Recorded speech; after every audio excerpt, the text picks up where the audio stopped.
Hi friends, என்னோடய name Mariyappan from Maya schools. நாம் இன்றைக்கி என்ன பார்க்க போகிறோன்னா, ஆஃப்டர் எஃபெக்ட்ஸில் ஸ்டோக் அனிமேஷன் எப்படி செய்கிறதுன்னு பார்க்க போகிறோம்.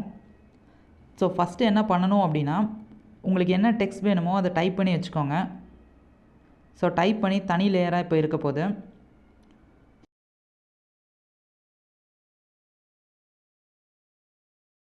நெக்ஸ்ட் இதோட கீழே பார்த்தீங்கன்னா ஸ்ட்ரோக் அப்படிங்கிற ஒரு ஆப்ஷன் இருக்குது. ஸ்ட்ரோக் அப்படிங்கிறது என்னென்னா, அந்த டெக்ஸ்ட்டோட அவுட்டர் லைன்ஸ் மட்டும், அதாவது உள்ளே ஃபில் ஆகாது, வெளியே அவுட்டர் எட்ஜஸ் மட்டும் நம்மளுக்கு கலரில் ஃபில் ஆகும். ஸோ ஸ்ட்ரோக் மட்டும் இதில் நான் அப்ளை பண்ணியிருக்கேன். நெக்ஸ்ட் அந்த லேயரில் நீங்கள் ரைட் கிளிக் பண்ணிங்க அப்படின்னா க்ரியேட் ஷேப்ஸ் ஃப்ரம் டெக்ஸ்ட் அப்படின்னு ஒரு ஆப்ஷன் இருக்குது. அதை நீங்கள் கொடுத்துட்டிங்கன்னா நம்ம என்ன டெக்ஸ்ட் கொடுத்துருக்கோமோ அதோட அவுட்லைன் மட்டும் தனியாக நம்மளுக்கு ஒரு நியூ லேயராக க்ரியேட் ஆயிரும். ஸோ இப்போ இதை கீழே அந்த ஆரோவை நீங்கள் கிளிக் பண்ணிங்கன்னா ஆட் அப்படிங்கிற ஒரு ஆப்ஷன் பார்ப்பீங்க. அதில் நீங்கள் கிளிக் பண்ணும்போது ட்ரிம் பாத் அப்படிங்கிற ஒரு ஆப்ஷன் இருக்கும். ஸோ ட்ரிம் பாத்தை நீங்கள் இப்போ கிளிக் பண்ணிங்க அப்படின்னா சில கண்ட்ரோல்ஸ் நம்ம பார்க்கலாம். ஸோ ஃபஸ்ட்டு 0th ஃப்ரேமில் அதோட ஸ்டார்டிங் பாயிண்ட் வந்து நான் 100 ஆக்கிக்கிறேன். நெக்ஸ்ட் நான் கிளாக் ஆன் பண்ணிக்கிறேன்.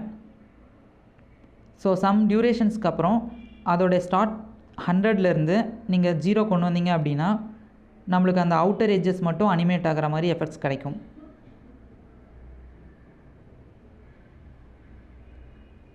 ஸோ இது மாதிரி நீங்கள் எவ்வளோ டெக்ஸ்ட் வேணாலும் ஆட் பண்ணிக்கலாம். இப்போ நான் வந்து மாயா ஸ்கூல்ஸ்க்கு கீழே ஸ்கூல்ஸ் நான் டைப் பண்ணிக்கிறேன். ஸோ திரும்ப என்ன பண்ணணும் அப்படின்னா, நீங்கள் அதுக்கு முன்னாடி ஃபாண்ட் சைஸ்லாம் அட்ஜஸ்ட் பண்ணி ஒரு அலைன்மெண்ட் பண்ணிக்கோங்க.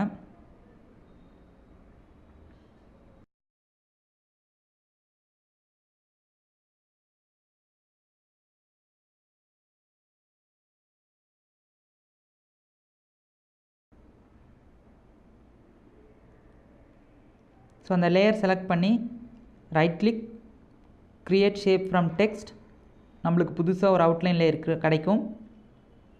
டவுன் ஆரோ கிளிக் பண்ணுங்கள். ஆட் அப்படிங்கிறதுல ட்ரிம் பாத் அப்படிங்கிறத ஆப்ஷனை கிளிக் பண்ணுங்கள். ஸோ நம்ம கண்ட்ரோல்ஸ் பார்க்குறோம். ஸ்டார்டிங்கில் வந்து பார்த்திங்கன்னா 100, கிளாக் ஆன் பண்ணிக்கோங்க. கொஞ்சம் டியூரேஷன்ஸ்க்கு அப்புறம் ஸ்டார்ட் பாயிண்ட்டை 0 ஆக்கிடுங்க. இன் பிட்வீனில் நீங்கள் அனிமேட் பண்ணும்போது நம்மளுக்கு ஸ்டோக் அனிமேஷன் கிடைக்கும்.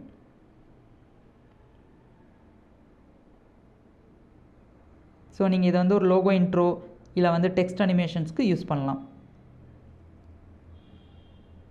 இந்த டியூட்டோரியல் பற்றின டவுட் உங்களுக்கு இருந்ததுன்னா கீழே கமெண்ட் பண்ணுங்கள். தேங்க்யூ.